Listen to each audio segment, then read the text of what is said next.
शहरालगतच्या सावळा सुंदरखेड सागवन माळविहीर ह्या ग्रामपंचायतच्या माध्यमातून आम्ही या ठिकाणी एक मूकमोर्चाचं आयोजन या ठिकाणी केलेलं आहे। आणि विषय असा की नगरपालिका हद्दवाढी संदर्भात आम्ही या ठिकाणी उपस्थित झालेला आहे आणि जिल्हाधिकारी साहेबांना निवेदन सुद्धा या ठिकाणी आम्ही दिलेलं आहे।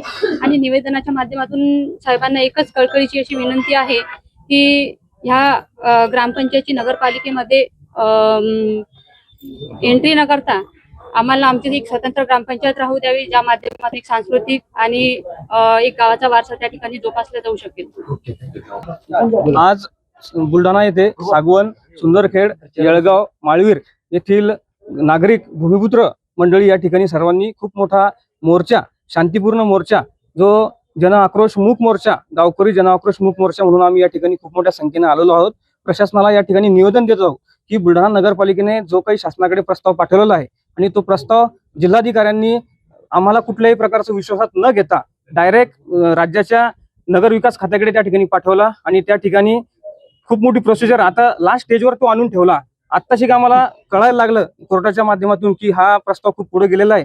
कुठल्याही प्रकारचा विश्वासात न घेता आमच्या स्वातंत्र्यावरची गदा आणण्याचे काम करते। आमचं स्वातंत्र्य जे भौगोलिक असेल, राजकीय असेल, आर्थिक असेल किंवा पारंपरिक पद्धतीने जे आम्ही ग्रामपंचायत गावकरी म्हणून त्या ठिकाणी कारभार सांभाळतोय, तर कुठेतरी सर्वांवर एक वेगळ्या प्रकारची गुलामगिरी आणण्याचे जे पाप या ठिकाणी हे प्रशासन करत आहे, त्याला विरोध म्हणून, त्याचा निषेध म्हणून आज खूप मोठ्या संख्येने आम्ही या ठिकाणी आलो आणि आता कलेक्टर साहेबांना निवेदन दिले आणि याच माध्यमातून एक आम्ही गाव बचाव कृती समिती या ठिकाणी तयार केली असून ती आगामी काळात या विरोधातही कोर्टातही जायचं काम पडलं तर मुख्यमंत्र्यांनाही त्या ठिकाणी भेटणार आहोत आणि आमचं म्हणणं त्या ठिकाणी मांडणार आहोत। तुम्ही नगरपालिकेचं सांगताय, पण जे विद्यमान आमदार संजय गायकवाड त्यांनी पुढाकार घेतलाय, त्यांचं म्हणणं आहे की विकास होईल मोठ्या प्रमाणात गावाचा शहरात आल्या तर, मग तुमचा विरोध काय आहे? आमचा विरोध आम्ही गावकरी म्हणून विरोध करतोय आणि आम्ही कोणाच्याही विरोधात नसून आम्ही फक्त प्रशासनाच्या विरोधात त्या ठिकाणी विरोध दर्शवतोय आणि एक संवैधानिक पद्धतीने आम्हाला घटनेने दिलेला अधिकार आहे, त्या ठिकाणी आम्ही शांततेने या ठिकाणी प्रशासनाला आमचं म्हणणं लेखी स्वरूपात दिलेलं आहे। त्यामुळं निश्चित शासन त्याची दखल घेईल। या ठिकाणी आम्ही आज सर्व गावकरी आणि गाव बचाव समितीच्या मार्फत सावळा, सुंदरखेड, सागवन, जांभरुण, माळवीर, येळगाव या सर्व गावकऱ्यांच्या वतीनं शासनाने निवेदन दिलेलं आहे। मी सागवन ग्रामपंचायत सदस्यपदी आहे। आम्ही 2014 पासून 2021 मध्ये आणि 2 ऑक्टोबर 2021 ला ग्रामसभेचा सुद्धा यांना ठराव नकारते ठराव दिलेला आहे की आम्हाला नगरपालिकेमध्ये समाविष्ट व्हायचं नाही, तरी सुद्धा हे आमच्यावर बळजबरी का लादतायत। सागवन यांचं म्हणणं आहे की सागवन ग्रामपंचायत, येळगाव ग्रामपंचायत ह्या ज्या शेजारीच्या ग्रामपंचायती आहे, ह्या लोकांना सुख सुविधा देत नाही। तर आमची शासनाला विनंती आहे की सर्व शासन कर्मचाऱ्यांना आमची विनंती आहे की सागवन सुंदरखेडमध्ये माणसंच राहतात, त्यांना जशी तुम्ही सुविधा देता, ज्यावेळेस आपलं सर्वांचं काम पडलं, ज्यावेळेस आपण मतदान मागायला सर्व सागवन सुंदरखेड येळगाव या ठिकाणी येतात, तर तसं आपलं सुद्धा कर्तव्य सागवन सुंदरखेडला विकास पुरवण्यासाठी आणि जे सागवन सुंदरखेड हद्दवाढ होऊ नये अशी मी शासनाला कळकळीची विनंती करतो। परत ही इथं नाही थांबलं तर आम्ही न्यायालयीन लढाई सुद्धा लढण्यासाठी तयार आहे।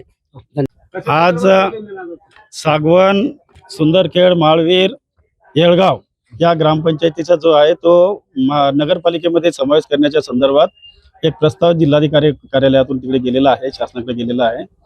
त्यामध्ये खऱ्या अर्थानं सगळ्या ग्रामपंचायतीनं त्यांचं संमती नाकारलेली आहे। सगळ्या ग्रामपंचायतींना ठराव दिलेले आहे की हा या नगरपालिकेमध्ये या गावाचा समावेश होऊ नये। हा या गावावरती त्यांच्या इच्छेविरुद्ध लादण्याचा शासनाचा हा प्रयत्न आहे। त्या विरोधात आम्ही आज या ठिकाणी मूक मोर्चा केला आणि शासनाला आम्ही विनंती करतोय की तुम्ही आम्हाला आमच्या न्याय हक्कावर गदा आणू नका, आम्हाला या नगरपालिकेमध्ये जायचं नाही, आम्हाला त्याच ठिकाणी आमच्या सुखसुविधा तुम्ही द्याव्यात। नगरपालिकेमध्ये गावचे लोक आहेत, 5 गावचे लोक आहेत, 4 ग्रामपंचायत आहेत। नगरपालिकेमध्ये गेले तर विकासाची जास्त भेटू शकते, मग विरोध मग या सागवन खेड्यापाड्यात लोक माणसं राहत नाहीत का, त्यांना विकास तिथे का नाही देऊ? तिथे म्हणजे शहरात माणसं राहतात तिथे राहत नाहीत का? हद्दवाढ झाली, शहर झालं तर जास्त विकास होईल ना। मग तिथे का नाही करत विकास? तिथे का नाही करत? गाव म्हणून का नाही करत? नगरपालिका बनवूनच का करावं? नगरपालिका एकच बोला ना, ज्याला विचारलं त्यांना बोला।